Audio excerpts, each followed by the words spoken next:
aux forces de l'esprit. Bonjour à tous. En se référant à certains hadiths, qui sont les paroles sacrées du prophète Mahomet, certains adeptes des temps de l'Apocalypse ont par un judicieux calcul découvert certaines dates clés qui pourraient correspondre à la présentation de l'Antéchrist au monde. Commençons par évoquer ces fameux hadiths du prophète Mahomet qui disait que la durée de vie de ma communauté ne s'étendra pas sur plus de 1500 ans. D'après ce que les traditions révèlent, l'âge de cette communauté s'étendra au-delà de 1000 ans. Toutefois, l'âge n'augmentera pas de plus de 500 années en plus de ces 1000 ans. Or, actuellement, le calendrier musulman se trouve en l'an 1436. Mais bon, comme cette date correspondait à celle de l'Hégire, il vous faudra y ajouter 12 ans pour connaître la date du début de la révélation. Et logiquement, du début du calendrier des musulmans. Ce qui nous donnerait la date de 1448. Donc, pour approcher la date de 1500 ans, annoncée dans les hadiths, il reste 52 ans. C'est pendant ce laps de temps que l'Antéchrist sera présenté au monde, je le pense. Ce qui sous-entendrait que par affiliation, le grand monarque alias le Mahdi serait probablement déjà né et qu'il attendrait l'ordre du divin pour se présenter au monde. Mais si ce mystérieux grand monarque venait à naître sur le sol de France, je pense que le gouvernement français l'empêchera logiquement de se manifester au monde. Pourquoi donc, me direz-vous? Comme je l'avais précisé dans certaines de mes précédentes vidéos, la Révolution française qui s'était déclenchée en 1789 mettra un terme au pouvoir de l'Église. Et pire encore, elle en persécutera les détenteurs de cette foi. Le pouvoir monarchique français cédera le pouvoir à une république laïque instituée de toutes pièces par la minorité franc-maçonne de l'époque. Et certains philosophes ne supportant plus les idées religieuses véhiculées par l'Église de France. L'athéisme s'installera progressivement en France avec toutes les conséquences que nous connaissons, c'est-à-dire la montée d'une apostasie qui va nous conduire vers une société dont l'immoralité serait plus ou moins calquée sur celle qui régnait à Sodome et Gomorrhe. Ça, j'en ai déjà parlé dans d'autres vidéos. Aujourd'hui, il s'est constitué en France une véritable oligarchie comprenant des industriels, des banquiers, des hommes politiques et des philosophes.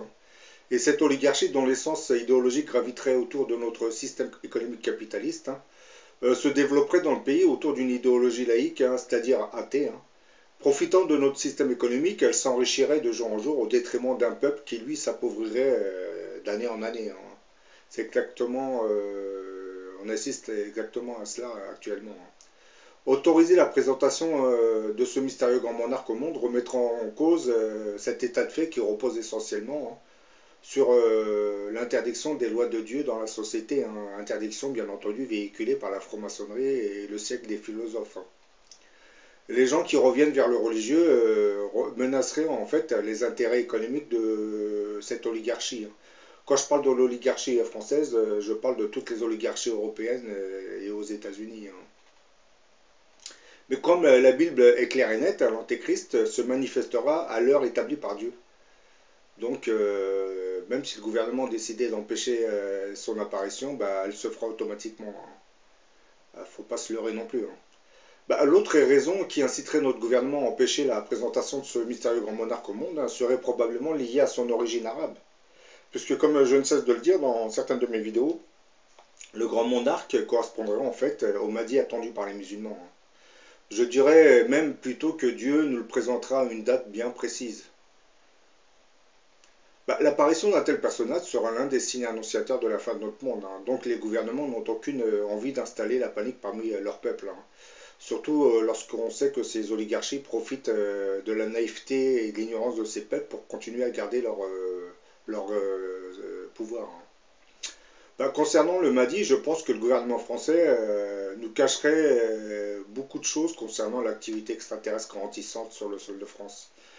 Tous les présidents français qui se sont succédés en France depuis Mitterrand, j'ai bien dit depuis Mitterrand, ont eu connaissance des liens de contact entre le grand monarque alias le Mahdi et nos visiteurs extraterrestres. Selon vous, pourquoi François Mitterrand aurait déclaré à la fin de sa carrière qu'il croyait aux forces de l'esprit? Certains vont me dire oui, il était en fin de carrière, il savait qu'il était condamné parce qu'il avait un cancer. Non, c'est qu'il il a appris d'autres choses par la suite.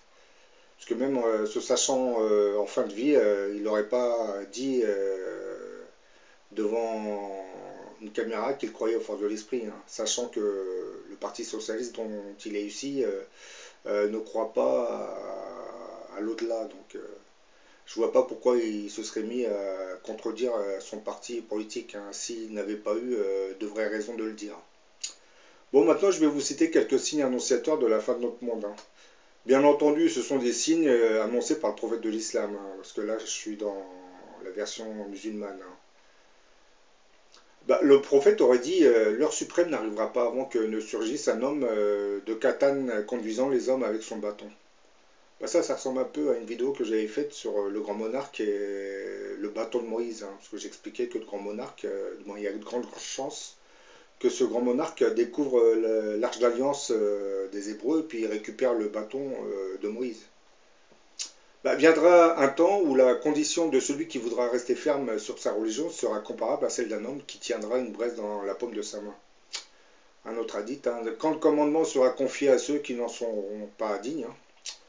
Parmi les signes de l'heure, l'apparition de la grossièreté et de l'indécence, bah, ça c'est flagrant, hein. J'ai déjà fait une vidéo sur l'interdiction des fessées, donc là on éduque les enfants pour qu'ils deviennent de plus en plus grossiers, hein.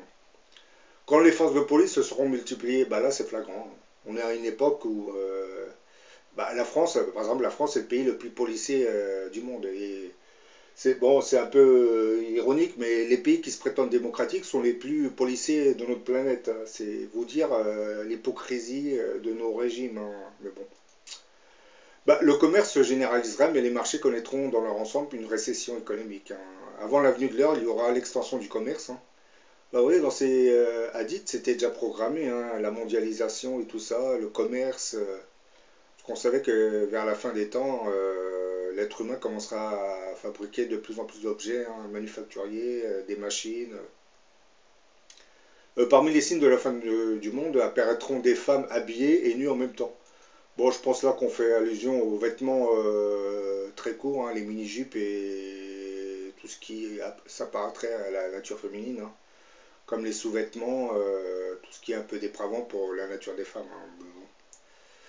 Et l'heure n'aura pas lieu tant que le temps ne sera pas contracté au point que l'année passera comme un mois, le mois comme une semaine, hein, la semaine comme un jour, le jour comme une heure. Et l'heure s'écoulera aussi vite qu'un tison enflammé. Là, je pense que j'avais déjà fait oui, j'ai déjà fait une vidéo sur cela, je vous ai expliqué pourquoi le temps semble se raccourcir. C'était en fonction de la résonance de Schumann, hein. C'était lié avec la résonance de Schumann. C'est-à-dire que cette résonance vibrait à une fréquence bien précise, hein, de 7,86 Hz, et depuis plusieurs années, cette fréquence semble monter et atteindre des pics impressionnants.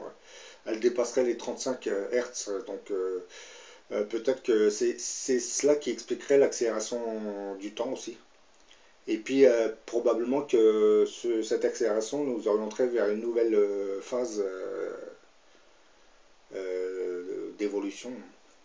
Bon, je vous dis à la prochaine pour une autre vidéo.